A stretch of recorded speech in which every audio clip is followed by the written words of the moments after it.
шундый һорау. Бер хәдистә әйтелгән, дип һорайҙар, кем 12 рәкәғәт намаз укый, шуға Алла Тәала йәннәттә йорт төҙөп ҡуя. Шул дөрөҫмө дип һорағандар. Эйе, шундай хәдистәр бар. Хәдистәр тигәс тә ул бер үк мәғәнәле хәдис инде, ләкин төрлө һүҙҙәр менән, төрлө версиялар менән бирелә. Шул хәдистә әйтелгән, кем бер көн һәм бер төн эсендә 12 рәкәғәт намаз ҡыла, шуға Алла Тәала йәннәттә йорт төҙөйәсәк тиелгән. Имам Әт-Тирмизи риваят иткән хәдистә ана шул 12 рәкәғәт тураһында асыҡлап кителгән. Өйләнән алда 4 рәкәғәт һәм өйләнән һуң 2 рәкәғәт. Мына 6 булды. Шунан аҡшам намаҙынан һуң 2 рәкәғәт тейелгән. Мана 8 булды, ебет.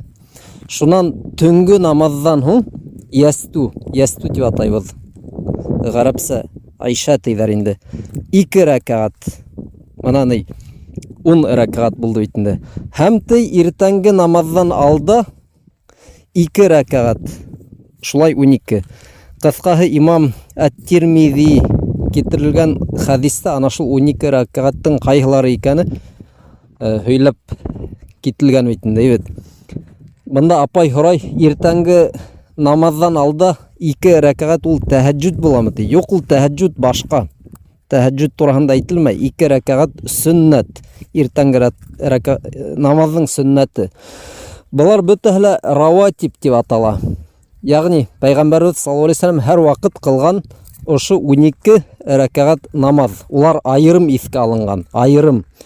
Башҡа намаҙҙарға килгәндә, мәҫәлән, бында икенденән алда нәфел тураһында һоранылар. Йәки мәсетте сәләмләү, ул тәхият дип атала. Шунан апай мана һорай бит инде, духа намаҙы тураһында. Юҡ, былар тураһында әйтелмәгән. Нәҡ мана шул һанап үткән намаҙҙарыбыҙҙы Пәйғәмбәр саллаллаху алейһи ва саллям айырым атап үткән. Был уларҙың фазиләтенә, достоинство була русса, күрһәтә, ишаралай.